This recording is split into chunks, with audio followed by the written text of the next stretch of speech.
This is the No Kidding Podcast. Oh, in this corner we've got Lisa. and In this corner we've got Andrew. Hey, we did it. We did it. I'm really trying minimal, awkward pauses. I'm really trying to work on my improv.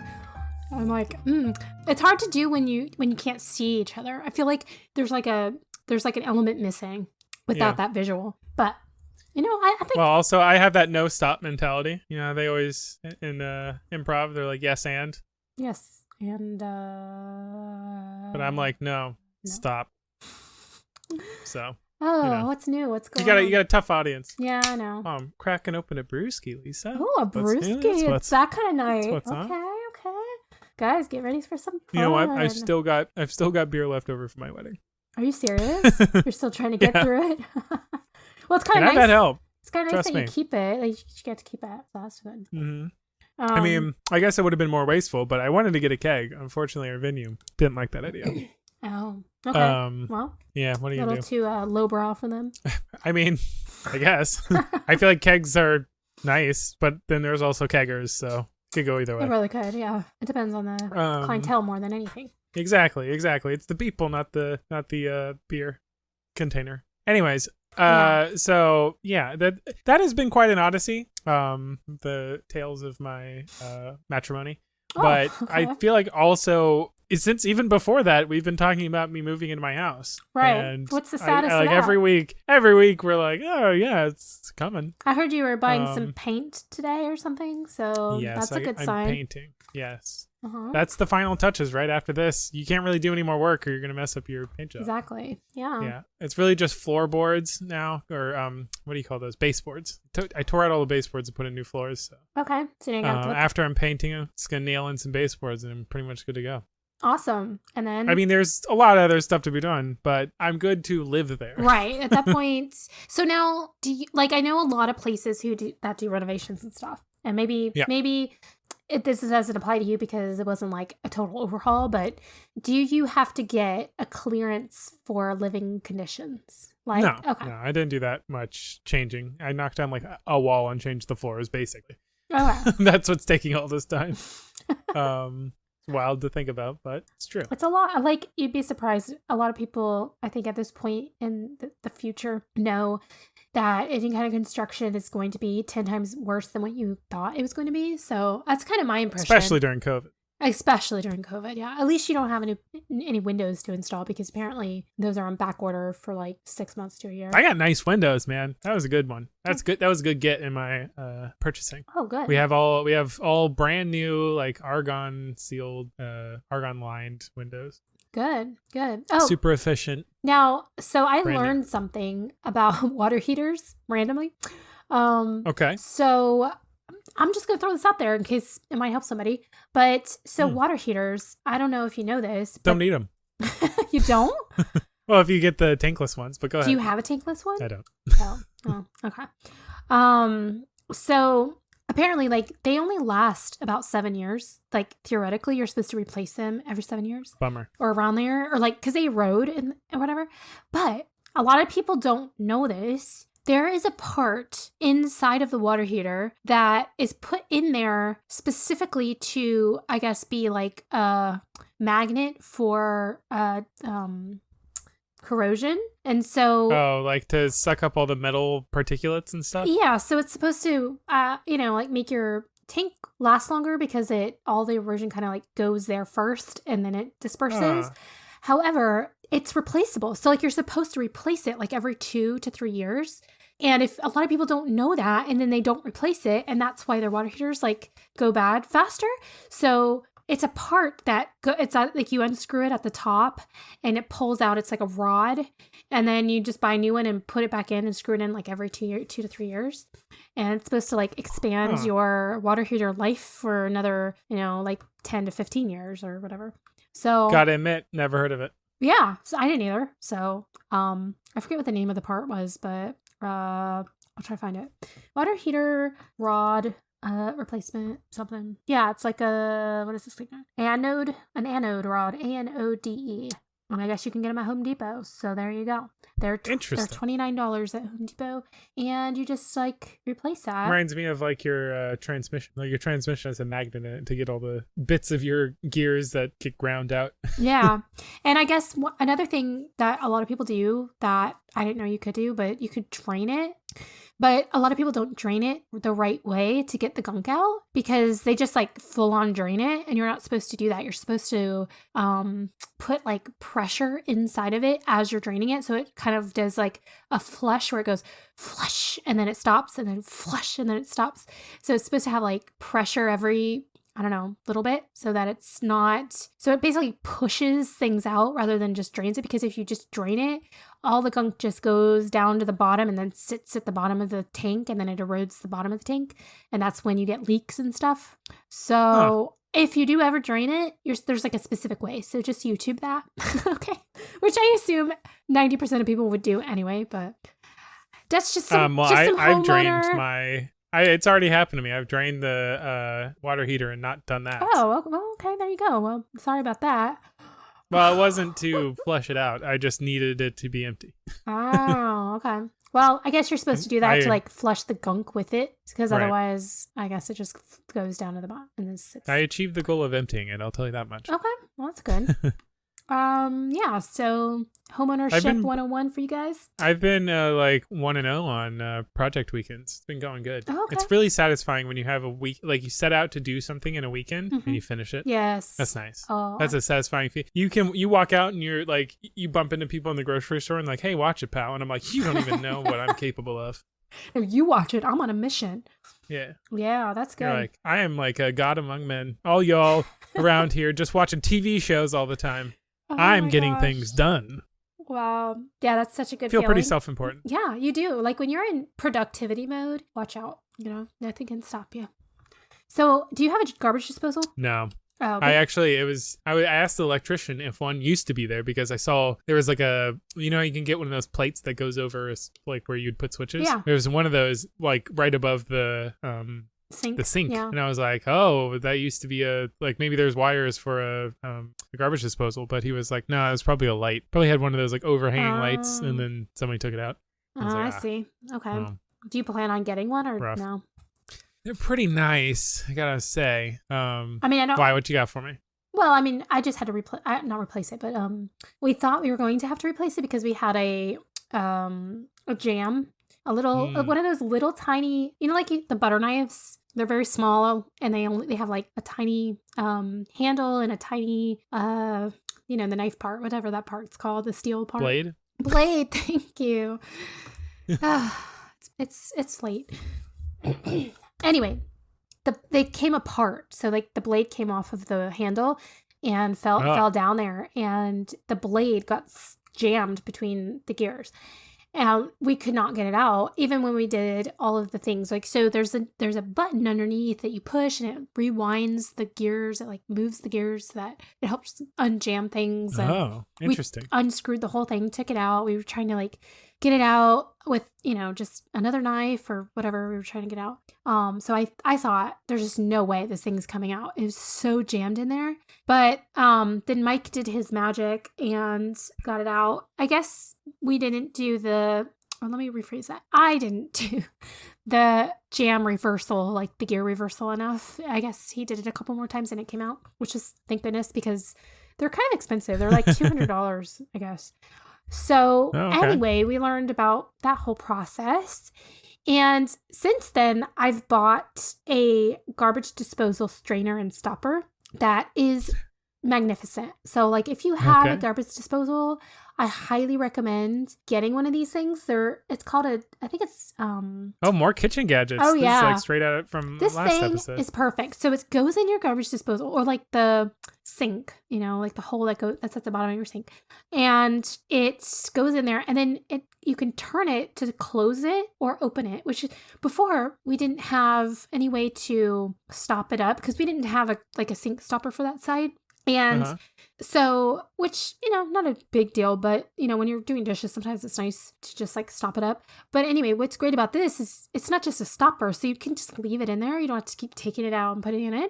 And you just turn it and it closes and then it opens and it keeps anything like big from going in, but all the other junk and small pieces of food and whatever can go in. But if you do have a larger piece of food that has to go in, you take it out. And it has a scraper at the bottom of it. So you can just like scrape stuff off the plate or like off, the bottom of the sink or whatever. On the stopper? It's on the stopper. It's just perfect. It's like the Weird. perfect gadget for that situation. And then okay. I highly Seems recommend like it. something that the kind of tool that somebody thinks about when they're like, they actually go through product development and they're like, let me actually try and use this. You know what I wish I had right now? You know what would be a great pairing for this? A scraper. Yeah. Wait, what if they were the same thing? Dun, dun, dun. Exactly. You had a It's revelation. one of those things that you don't know you need until you have it. And then you're like, how did I live without it before this? So yeah, highly recommend that. I'll link it. I saw the one you linked to me last time. It looks like it cleans the toothbrushes with UV. Oh, it does? I didn't even know it did that. I don't think so. There's stuff. It looks like it does from the pictures. I think they're just being dramatic. Oh, they're being dramatic. Because you gotta hate that. I don't see any lights on mine. It's not like, I'm pretty sure there's no electronics whatsoever on it. It is a vacuum pump, by the way. Yeah, okay. Vacuum extrusion, it says. There you go. Oh, well. Anyways, no BPA. Yeah, that's great. So anyway, that's my Homer ownership sense for you. Yeah, see? You're learning a lot. I'm going to need to learn from you. That's really all I got right now. Be the shaman. Well, when I need gadgets, I'll yeah, there you go. I'm all about efficiency, so anything that makes life easier. I've been running again, which is nice. Awesome. And I've been running not only that, but in the morning. I'm a morning runner. How the heck how early do you run? I'm not very early because I go to work at 10. So, oh, okay. So that's nice. I run at like 9. Okay. So Has it been harder? it's not too bad, but it's nice because it's cold out. I was gonna say, and the temperature is actually like really cold these days. Yeah. So yeah, it's cold. I can actually I can run with a jacket on. Yeah, it's weird because it's like we're in Florida, and especially lately, like we had like that crazy rainstorm that was like really windy, really cold rain. It was almost like our version of a blizzard, I guess. Okay. It was just the other day. Sure. Yeah.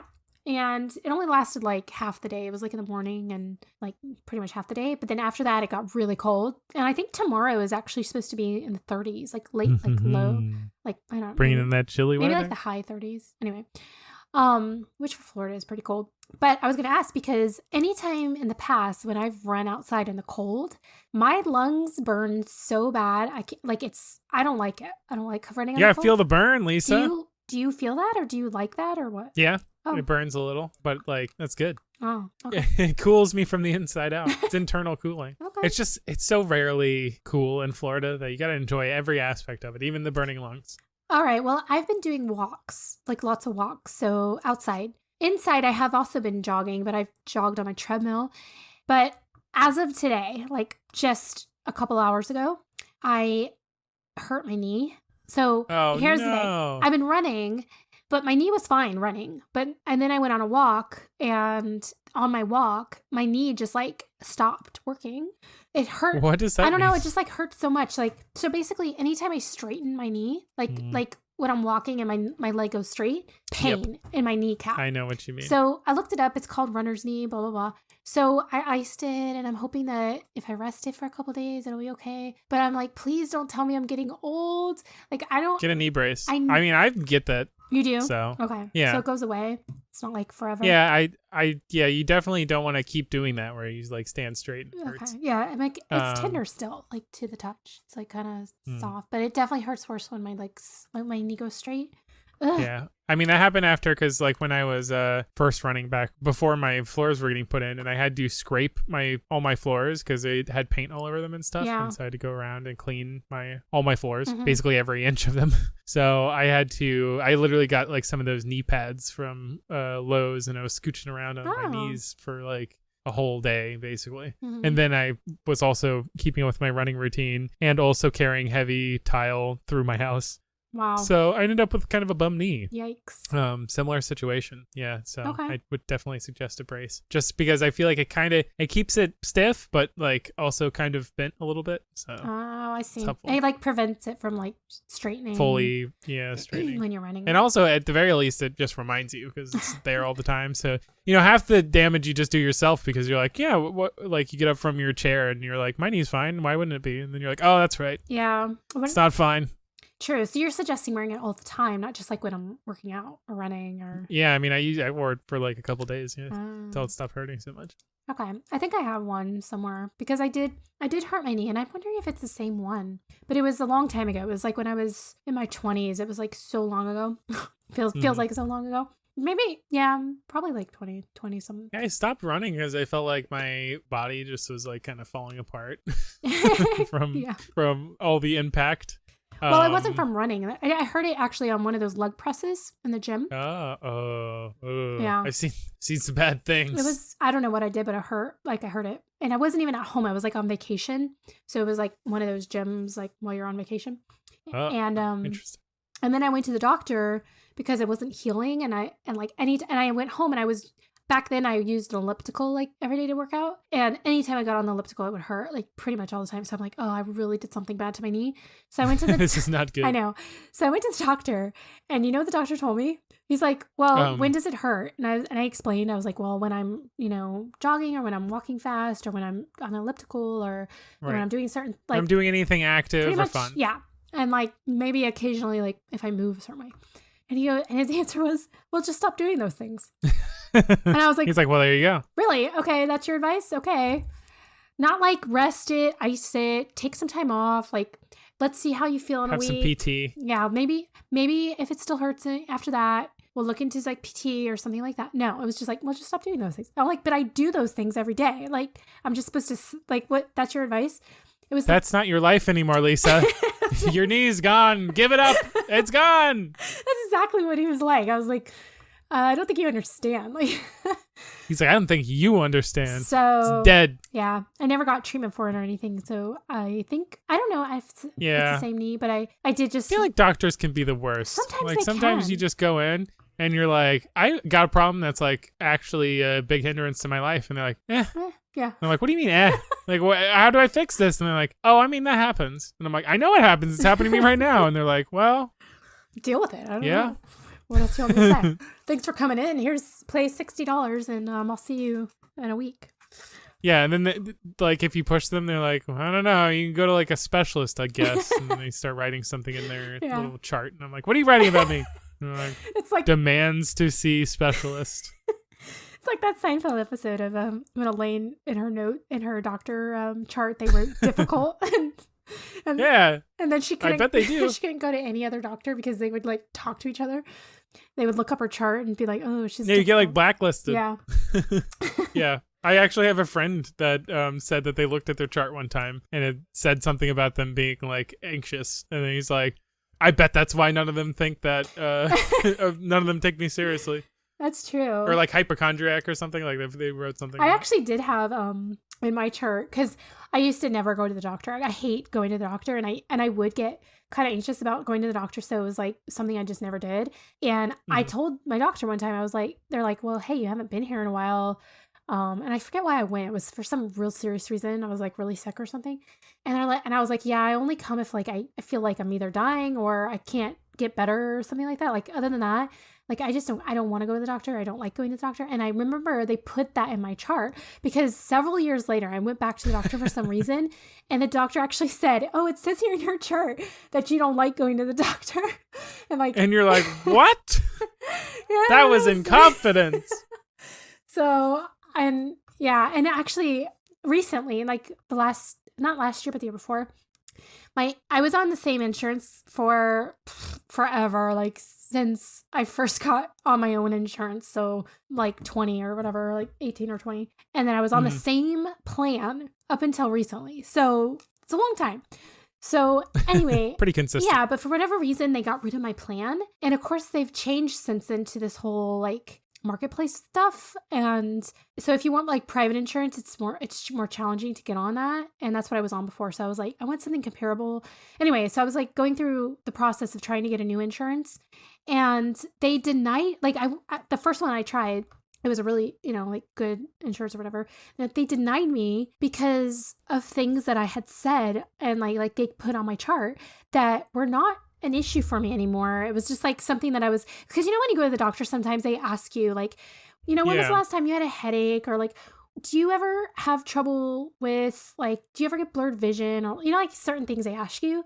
It was like one of those scenarios where I was just like answering questions like, have you ever, kind of thing. And I was like, well, yeah, like, I don't know, like sometimes I get really bad headaches, or I don't know, like I answered a couple of things.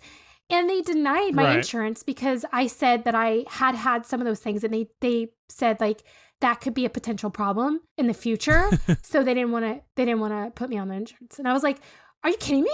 Like, because it's something that I said, like, so if I'm not having I've learned if I'm not having a serious complication or issue, or like I personally perceive it as being a major issue in the future, I'm just not even going to say it. Like, I'm not going to say, yeah, I've had some side pain, or like I've had this, or I've had whatever, because apparently the health insurance is like, we really only want to help. They'll deny you. Yeah. So I'm like very careful now. I'm like, yeah. And then what do you do? Like if you go in, you are worried you have cancer or something, and then you have some stuff on your chart about going and getting like cancer treatments or like some kind of cancer screenings. Exactly. And they're like, what is this about? And you're like, oh, I don't know. Now you seem high risk. Yeah. So now I'm like debating like, is this worth the checkup, or is it not? I don't know. And like when you go to the doctor, I don't know if you go the same, like in your doctor's office, on the wall it says, like mine does, any little thing could be something. So make sure you at least ask, like mention it. Yeah, like they're always like bring up, even if you think it's nothing, it could be something, like kind of thing. I'm like, that's a trick. See something, say something.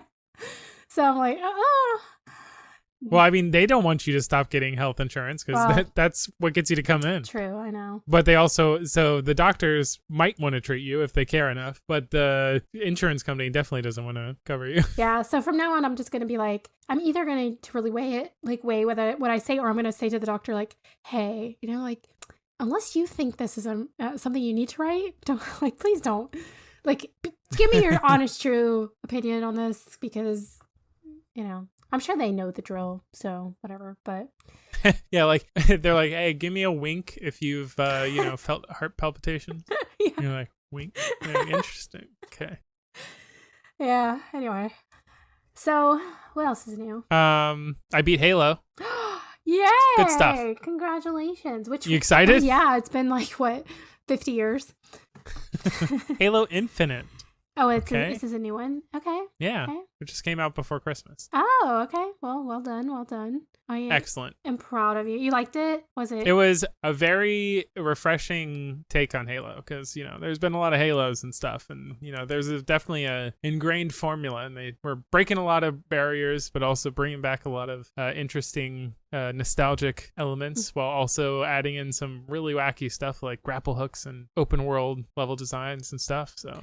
Nice. That cool. Is a fine line that they always have to sort of toe is, for the nostalgic, like, fans of Halo, plus trying to draw in, like, they're not trying to repeat and be like the same old thing, but trying to be innovative, but also not pissing off the fans. Yeah, exactly. It's like so hard to like get that line quite right. Yeah. And I wonder if they just like literally felt unburdened by Halo 5 because I feel like it pissed off so many of the hardcore fans because the story was pretty wacky and like out of sorts, and a lot of people didn't like it. So a lot of people were pretty much just like, well, you screwed that one up. And so they're like, let's just do something crazy. Like they just decided to like go really off the wall with it. And they really changed up like the play style and like a lot of stuff. But it totally works. Like it feels like Halo, but also the story plays not like Halo, and also even in the like the multiplayer and stuff, they added a lot of interesting stuff that wasn't too off base. Like it was similar to things that they've done in other Halos, like experiments, but a lot more well refined, I guess. Okay. So good. it was good. I liked it. Like specifically, I'm talking about the equipment because there was equipment in Halo 3 where they were basically just like a different type of grenade that did something weird. Like some of them were like gravity lifts, so you could throw them on the ground and they would shoot you up in the air. And then there was the armor abilities that they had in Halo Reach that was like a constant thing. Like once you got it, you had a new ability and you could like, if it was a jetpack, you could fly around and stuff.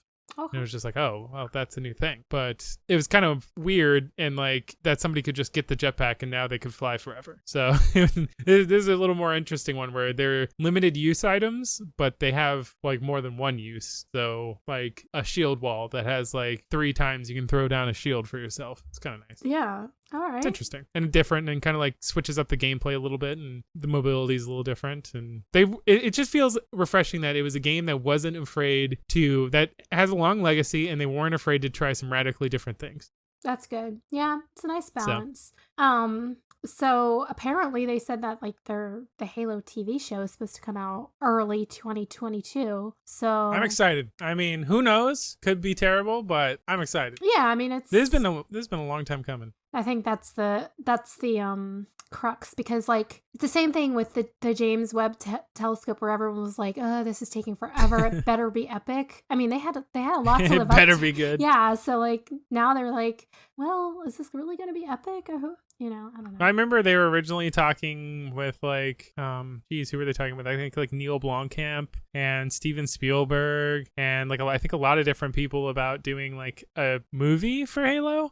Like back around like even Halo 2 days. And then like they're like, okay, well maybe do it after Halo 3. And then it's just been like stretched out. And they like, I think Blomkamp went and did District 9. Like that was kind of like, he was like, yeah, I'm gearing up to do like cool alien sci-fi movie. Let's do this. And then he was like, no, okay, I'll just go do District 9. Yeah. So, and then now finally they're doing it. And even Steven Spielberg is still attached to it. Like he's like Amblin's like there.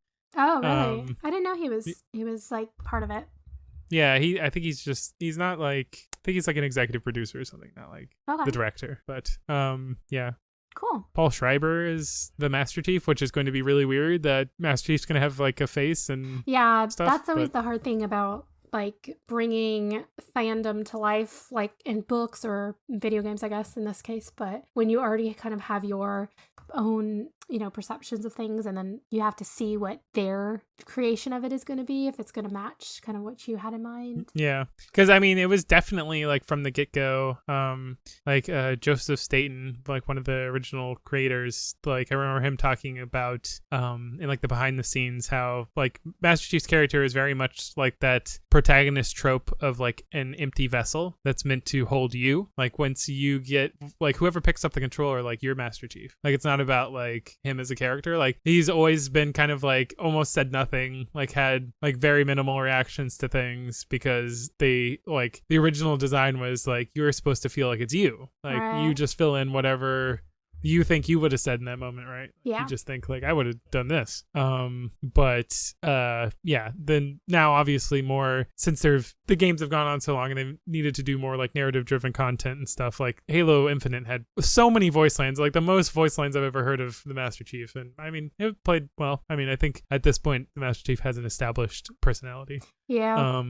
So yeah, it'll be interesting. I think it'll work. It's kind of like a jip. I was just reading that it says the series was originally commissioned by Showtime to run for 10 episodes, but since Paramount Plus picked it up, it seems to have been trimmed to 9 episodes. Oh. But maybe they're longer. Oh, maybe, but I don't know. Maybe it's like maybe for Showtime they were like, we might air it, I don't know, with like for 40 minutes, and they're like, no, Showtime or on Paramount Plus you're gonna get a full hour.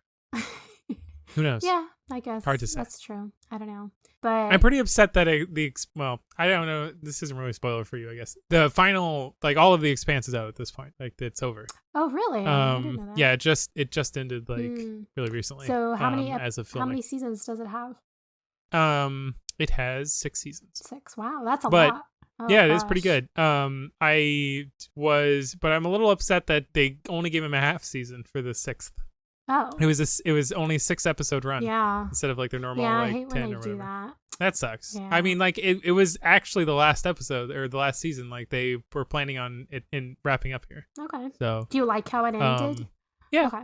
I mean, it wasn't disappointing. Yeah, Okay. it was just kind of. It was a little. It almost left it like, are they like saying they might do another season at some point? Like, it feels like kind of there's something there. Yeah, they leave it up to your imagination, kind of thing.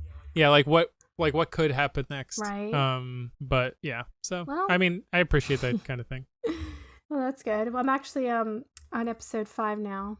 Oh. So moving right along. Moving right along. But- That's fast. Yeah. But in other news, I actually read my first romance novel, kind of. Like, normally I'm not What'd you think? I'm not really into, like, that kind of genre. However, this Yeah. one piqued my interest because there was time travel involved. And anyway, but Okay. as I'm reading it... Hey, wait, is this Outlander? No, but Outlander is a good show, which I've been waiting forever for the new season. Anyway, that's a whole nother thing. But no. But what's funny about it is as I'm reading it, I'm realizing it's like I kind of knew that it was going to be young adult fiction, which I'm not opposed. I'm not opposed to reading young adult, but this is like younger than young adult almost. It was a very and it's a romance novel? Yeah, it was kind of like teen romance, I guess. So the main characters are like 18, I guess, but it was very... How is that younger than young adult? Well, it was just like a very PG book, like very... Okay. But I mean, there was a couple times where it got a little, like scary because like some things happen in there that could be like considered... Scary. Like the guy gets into trouble and he could die kind of thing. But so basically what the book was about is it's a girl who goes to this beach house with her family for the summer, but it's like 3 months, like the whole summer. And she hates it, blah, blah, blah. She's like miserable. She doesn't know anybody. Like she meets like some friends, but whatever. She's like a grumpy teenager.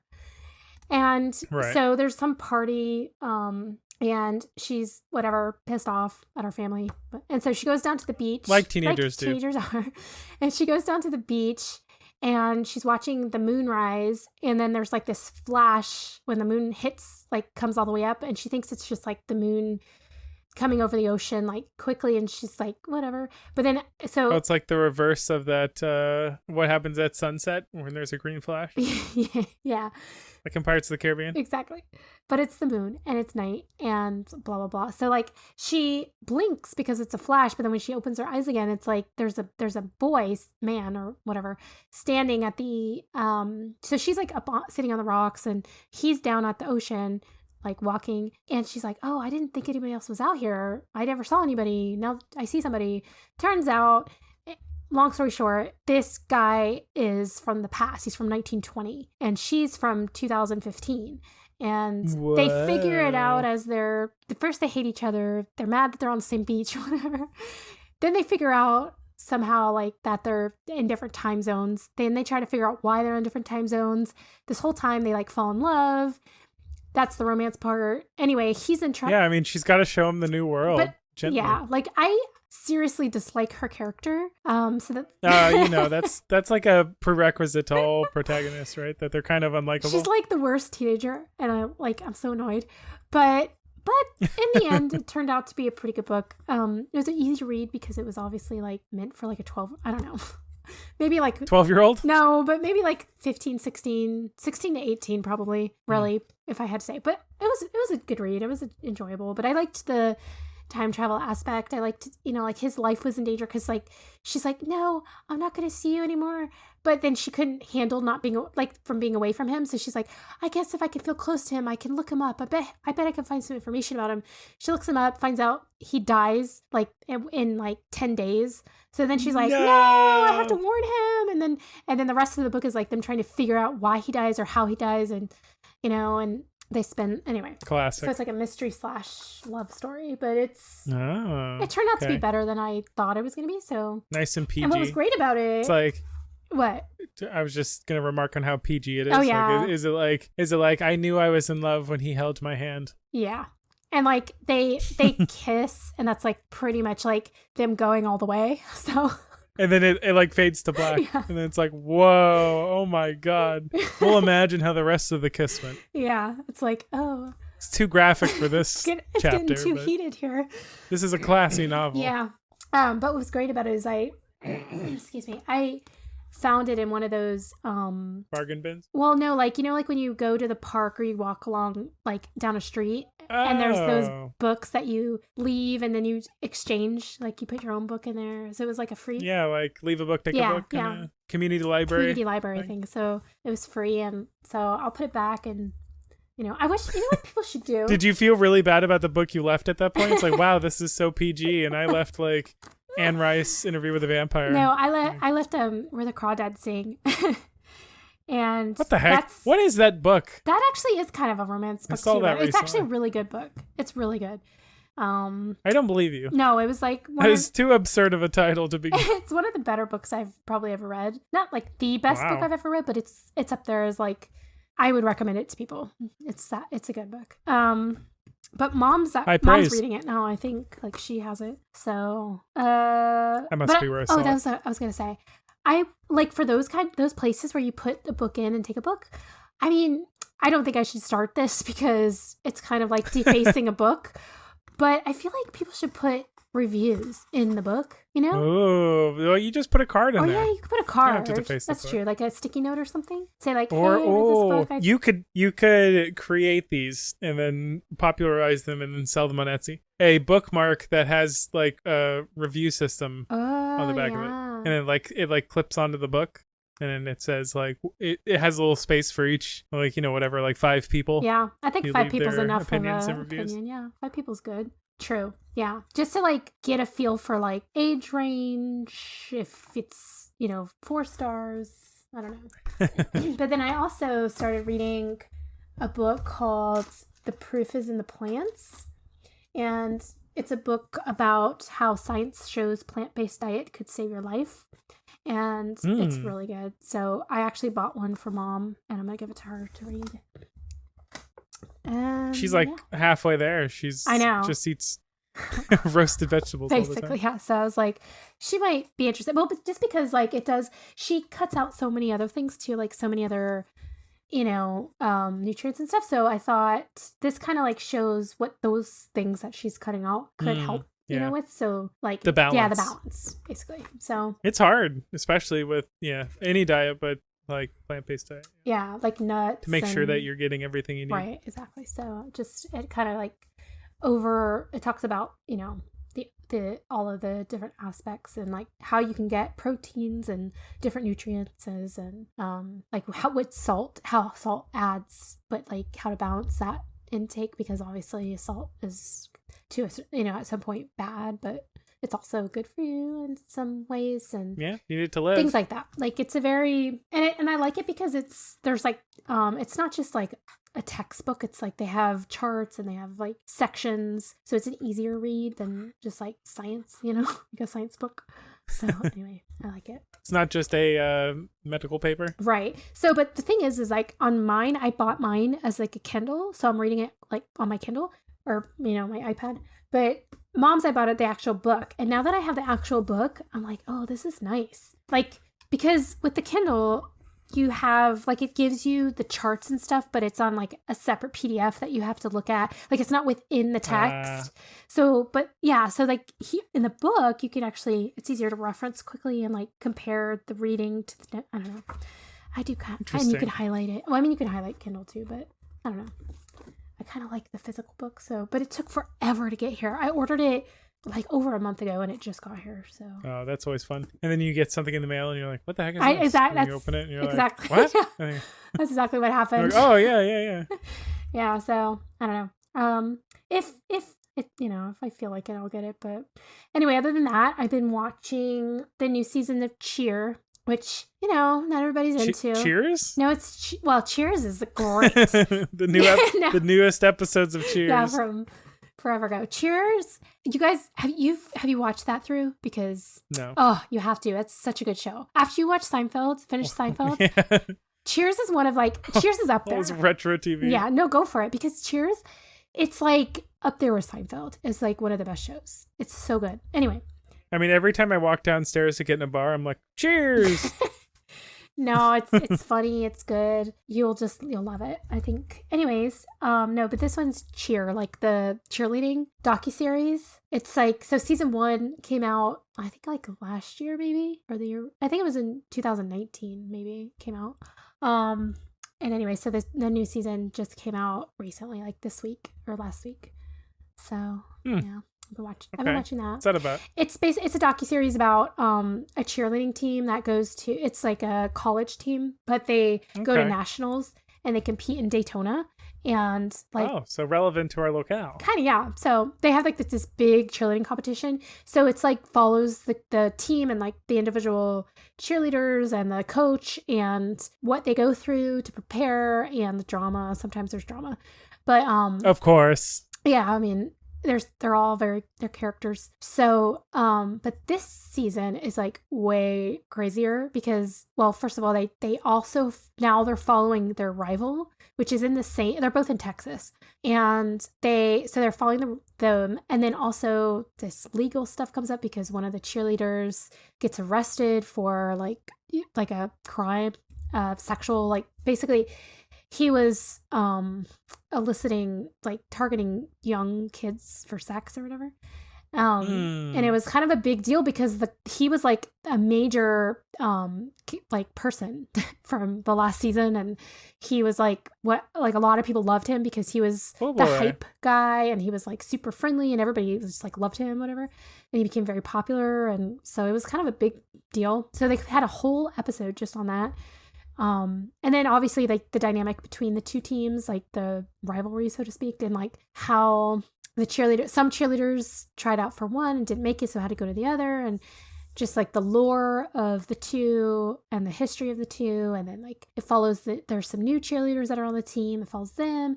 And then also the whole COVID aspect like completely derails the team and like their whole national championships in 2020. So there was that whole drama. So it's like a whole bunch of things going on this season. So anyway, I don't know. It is always interesting to see how they deal with, I mean, much more in a documentary, but even in shows, like the whole COVID thing. Yeah. It was kind of sad. Because it's like, it was such a huge thing that it's like, how do you like right around it? It affected so many people. And yeah, so they had to like cancel their national championships. And so the team, they like pretty much the first part of this season, this season is following them preparing for it, and then it gets canceled. So it's kind of your heart broken because everything they went through to get to this point, and how like I mean stressful and like hard it is on their bodies and whatever. And then some of them, it was their final year because they were seniors, and so they never got to compete. And so anyway, it's kind of, but I guess I don't really understand what's going to happen from here on out, because now it's like almost like a whole new season, but it's the same season because they've transferred. Now they've got like whole new people, like a whole new team, and they're preparing again. So I don't know. We'll see. I'm only halfway through it, so keep us updated. It's really stressful though. Like, I don't know. There's like so much going on that it's not. I feel like this kind of has an element of like, what was that show? Like Little Angels or whatever, like the pageant mom thing. Yeah. Where it's like, who are these people that they end up like being like really young cheerleaders, like hyper, like competitive and involved. And yeah, like that's the thing, is at this level you have to have been cheering since you were a child pretty much. And they're still learning skills though. Like in the show there's several things where, you know, like they're scared because they haven't tried this particular jump or this particular skill or this particular pyramid or whatever, and they have to hype each other up, and they try to support each other and try to help each other through those, you know, moments. And so that's what's nice about it is very motivating. Like when you're done, like last year, the last season, I was super motivated. I was like, oh man, I really need to get into something. Like it would really motivate you to be like the best. You're like, if these crazy kids can do it, I can do it exactly. too. Like if I gotta get it, just even if it's like, I gotta get up and go running or something, like I can do it. It's just very motivating to be, you know, active or physical or whatever. Obviously not to that level because they're elite athletes or whatever, but it was super motivating. But this year it's still motivating. There's a couple of episodes where you leave the episode feeling like, oh yeah, like really pumped.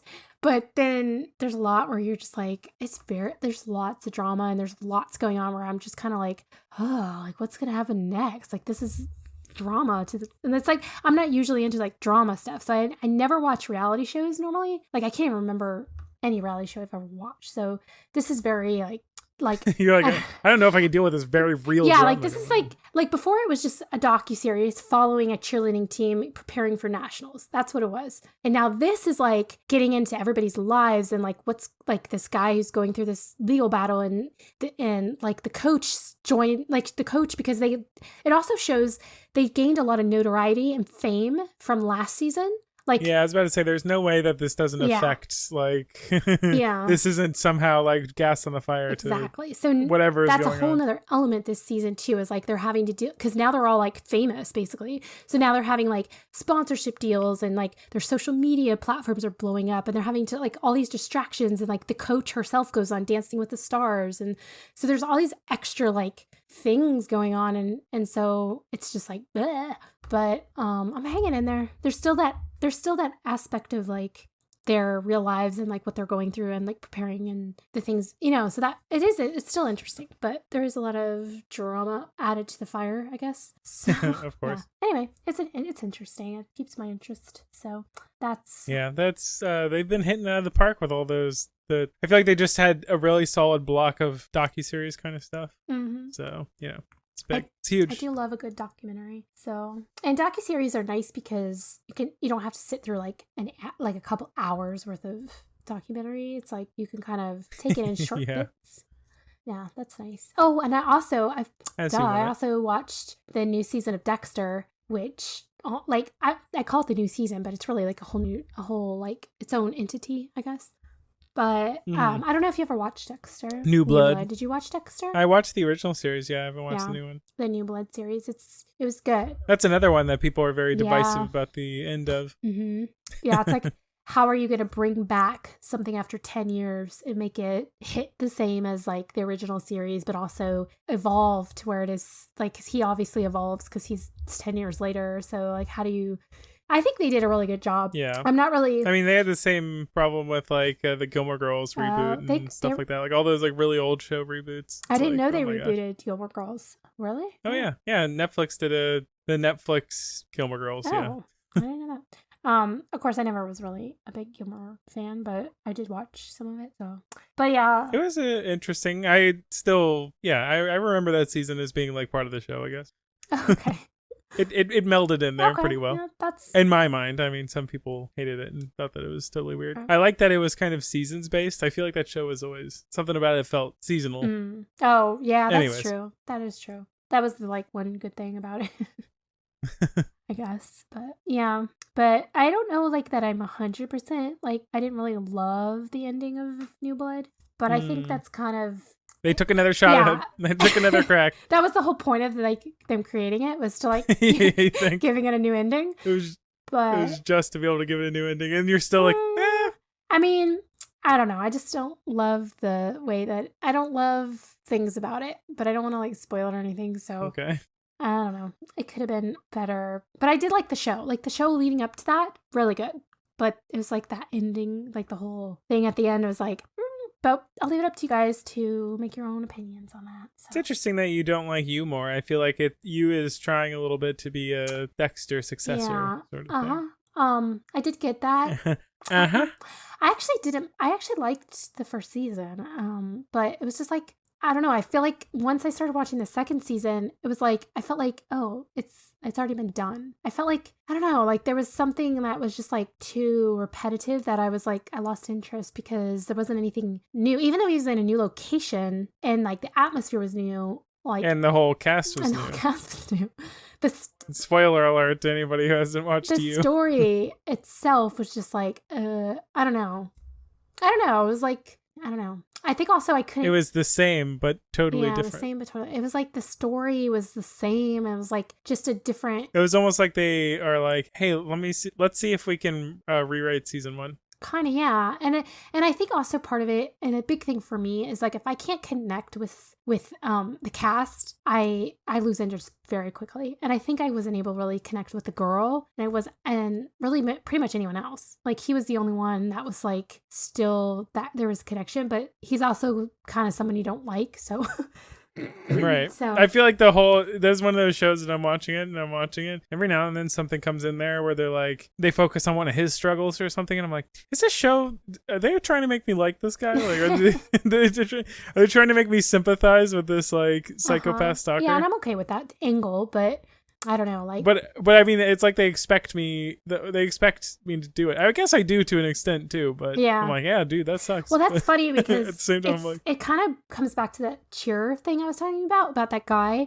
who like everybody loved and like, you know, that was great. And they actually like, he had like best friends on the team, and the coach herself thought of him like a son. And so there was that whole like conversation about, he turned out to be somebody who was like a predator essentially. And then everybody expected the team and like the coach to turn against him and like speak out against him. And like, and then they interviewed them and they were in a really tough spot. And it's like hard to put yourself in those shoes to be like somebody that I love and somebody that was like my family and somebody who I thought was a certain way. And like, we obviously had really good times and he was there for me when I needed him and he was a good support system for me and we were close.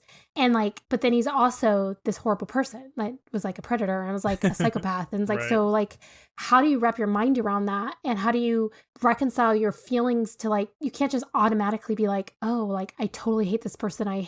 You can hate what they did, but at the same time, it's like, can you also completely sever yourself from having those like feelings for that person as being like like there's probably two sides to that person, you know, like how do you, I don't know. I've never been in that situation, so I can't say like, well, I mean, in a way, I can see people in my life that have two sides and one's a bad side and one's a good side, but obviously not to that degree. So to that extreme. Yeah. So it's like how do you reconcile that in yourself to be like, and like people are expecting you to do that. And I think that's unfair to put somebody like that in that position, I guess. But it is an interesting conversation to have where it's like, how do you have two types of feelings for, like one person? Also the conversation around like mental health, for example, where it's like, you want to provide an avenue for people that genuinely want to seek help for, you know, mental dispositions and issues that they have, without also providing like a fun and easy loophole for terrible people to be like, oh, I'm just like a pedophile sex addict. Yeah, exactly. Like, no, it's not my fault. It's my mind. I'm sick. Yeah. You know, and you're just like, okay, well, yes, but do you actually want to do something about it, or are you just using it that as a way to... Yeah, because I know that a lot of people try to normalize it and make it think like, oh, they're not sick. That's just how they are and we should accept it or whatever. But, you know, where's that line of, well, when does it become that it's not okay? You know, like it's not, like, you know what I mean? I mean, it's always not okay, but like it's okay if they want to get better. But then like, how do we know? Yeah. How do we know if they're genuinely trying? Interesting. So like the same with like Dexter and the guy on You. It's like you kind of have this, like even with Dexter, it's like you kind of have this empathy for him and like what he's going through and you connect with him. But then at the same time, he's like, you know, and yes, he's killing, you know, bad people and people who are hurting other people. So he's making the world, quote unquote, a better place. But he's also just like, he is a killer and he's everything he hunts. Yeah, he's still, you know, a psychopath has urges that he can't control. It's like he still has these problems, and so it's like, yeah, it's hard to always. It kind of shows that not everything is black and white. There's always that. Yeah, I do appreciate that about those shows that make you kind of double take and be like, hey, wait a minute.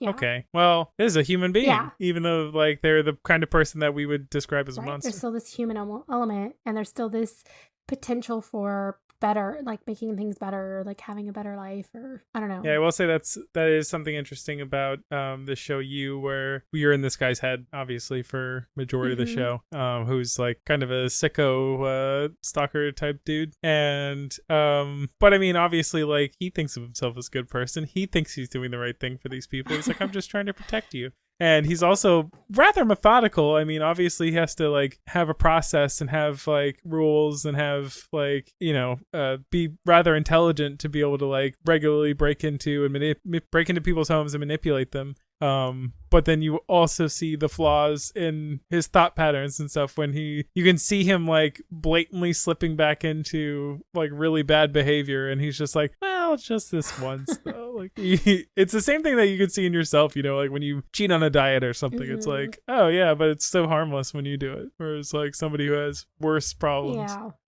you know, it's like pretty bad. I think it's like always that line of like when it goes into actually impacting another human being and like making them in danger or them the victim in some way, it's like then it's like you have to know that you're not a normal, you know, like it is hard sometimes because everybody has dark thoughts or like an evil, quote unquote, evil side or like darker side, but you know, your shadow or your inner demon. Good and bad, but yeah. But it's true. Like I've always thought about that too because there's this whole like, can you forgive or love somebody that has done a horrible thing? Is it the person or is it the thing? Or can you separate the two? Can they redeem themselves in some way? Or can they like is there coming back from doing something horrible? You know, like it's mostly I feel like surrounding trust, right? Yeah. That, like I was going back to saying like how much do you think that they actually want to change, or are they just using this as a way to be like, oh, you caught me, I'm so sorry. Yeah, it's like, tough. oh, okay. It's tough how sorry position are to you? be in for sure. Yeah, but other than that, I think I told you this already, but I was playing the Talos Principle. It's like games. Yeah, the only game I've played really. And I like it. It's a puzzle game. You solve the puzzles? No, it's solve them all? No, it's challenging. I definitely haven't beat the game or anything, but it's challenging and it works my brain and it's fun. So I recommend it to people. Yeah, those are good. I mean, that kind of stuff can easily replace like a Sudoku or something if you're the type of person that likes to mull over a problem or work through a puzzle. Although I will say that I cheat a lot because it can get kind of really challenging. Like it's frustrating when you think like you try everything and then you're like, what am I missing? And then you look it up and it's like the easiest thing. And like, it's like, oh yeah, you know, you did all the right stuff. And it's like, wait, so why isn't it? Oh, you just press the button that says I'm done. You're like, oh, okay. Yeah, that makes sense. Oh, why did I? But the more I do it, like even if like I cheat, like the more I do it, the more I'm like, you kind of learn the tricks of the game, I guess. So like it helps you think a certain way. So once you go to the next puzzle, you're like, okay, now that I've learned from the past the kinds of way I have to think, now I can think. So it has helped me, but I hate when I have to cheat. It's like one of those things where it's like I want to do it, I want to figure it out myself, but then after spending like hours on it, I'm just like, no, I can't waste my time with this. I have to just I just need a little help. So which I'm fine with at this point. I'm like, it's fine. It's still fun figuring, you know, like getting a little help now and then. But I know there's some people who are diehard. Like there's people on Twitch, for example, who get so pissed off if like they'll play a game blind. Like they won't read the instructions. They won't read any of the prompts. They won't read any help online. They won't allow people in chat to give them any tips. And they get really, really mad if there's any help whatsoever. Like they want to figure it out completely on their own, and they will spend weeks on like the same level or this, you know, like the same area. They'll spend like a week trying to figure it out, and they won't stop until they figure it out. Which, all respect, dedication. That's like dedicate. Like there's, that's a different kind of brain. They will sit there, and what's frustrating though is that the like part of the point of the game is reading the instructions, because they do actually. I will definitely use any in-game help. What, like they won't. I mean, unless it's like straight up like, this is easy mode if you go down this path. I'm like, okay, I don't need an easy mode. So like, but if it's like, this is how to play the game, just, you know, this is like you press X and then it like unlocks this area, and you're like, well, I wouldn't know that if I didn't. Exactly, and they don't, and that's what's frustrating sometimes, because like for example, they're like, let's say they're playing a game and they don't learn, like there's something in the game where it says like you'll need this particular weapon to defeat this particular person or something, you know, like that. But they don't read that, so they're trying everything else to try to beat this thing, and they don't understand that they just need this one thing, as like they won't be able to do it without finding this one thing, like this one thing is like the thing Yeah. that they need to get, but they don't want to know that. They want to figure it. I'm like, how are you ever going to figure that out? Like that's impossible unless you read it. I don't know. It gets really annoying. It's like an extra challenge. Yeah. Like I know that in Halo, for example, there's you can activate skulls, which are like they just add random challenges to the game. Like there's one that it takes away the checkpointing mechanic. So like you used to be able, like obviously in the game it's built in that like once you get to a certain point, it's like, okay, well you've beaten this far. If you die, you'll come back here. It just like will kick you out of the level if you die, like once you've activated that. Or like one that will literally turn off your entire HUD, so you can't tell how many bullets you have, you can't tell what gun you have out. Oh my gosh. You can't see anything about like what your equipment is. Wow. And then ones that just all sorts of stuff that just like messes up the game just intentionally to make it harder for you, just because some people love it. Like it's just fun to play it like as hard as possible, I guess. I don't know. I mean, props to them if they want to do that, if that's how they want to spend their time. But I just feel like, I don't know, it's like unnecessary, but that's me. And I get really impatient with things. So I'm probably the worst person to ask that. So I cannot spend too much time on something before I get impatient with like video games. I like it to be. Can't help but Google. Well, not necessarily Google, but like I'll just full out quit. I'm out. If it's too challenging for me, I'm like, nah, I don't have time for this. I see what you're trying to get me to do, and I won't have it. Well, if it's entertaining, like this game, it's fine because it's like I feel like it's challenging enough that I can do it. Like, but I think I know my own skill set, and it's like if this is going to be, if it, like I'd rather spend my time doing something else, I guess, than trying. Like, what is the benefit of me learning to be like this level or learning this game? Is it going to be worth, like I think about that with like I pretty much analyze everything in my life, and I'm like, if this isn't going to be beneficial in some way for me, and it's going to be more stress than it is going to be fun, I guess, because this whole thing is supposed to either like be stressful or fun, or like I think something that I do to have fun. If it's not going to be that, right, then I'm not going to waste my time on it. I don't know, that's just me. But I can challenge myself in other ways. You want to actually enjoy it. Yeah. If I want to learn something or challenge myself or like push myself beyond my capabilities, I'll do it with something else that might actually, help me in some way. I don't know. Like one thing that I'm doing right now is I'm learning how to do animation in Procreate, which is like an app on my iPad. And it's been fun, but also challenging because I don't know. It's very simple and minimal. Like it's not meant to be an animation program. So, right. But it does have an animation element. So I'm trying to find like, it's very basic basically, but I'm trying to introduce myself into that world, I guess. And so like I was using Vyond, and I am still doing that for like our animations, which by the way, friends and family listening, there are some new animations on YouTube. So go check them out. But more to come? Are you teasing? Am I what? Are you teasing? More to come? Oh, definitely. Like if we could have a good soundbite, then I will make an animation out of it. But, it's hard. Lisa, what am I going to do with all these pumpkins? I don't know what you could do with them. Maybe you could throw them at your head. Wow, that would be wacky. What if I stepped in one and then stepped in another one and then punched two other ones and then stuck my head through another one and became Optimus Pumpkin? I guess you could save this pumpkin town. I don't know. That is the weirdest thing ever. I don't know. I don't know. You're like, this is getting really difficult to animate theoretically. Why pumpkins? That was just so random. Oh, you know what else? I have all of this flowing hair on my pumpkin body. I just know hair is hard to animate, so have fun with that. You could just become like like instead of the Scissor Man, what is it, Edward Scissorhands? You'd be like Edward Pumpkin Man. Andrew Pumpkinhead. Yes.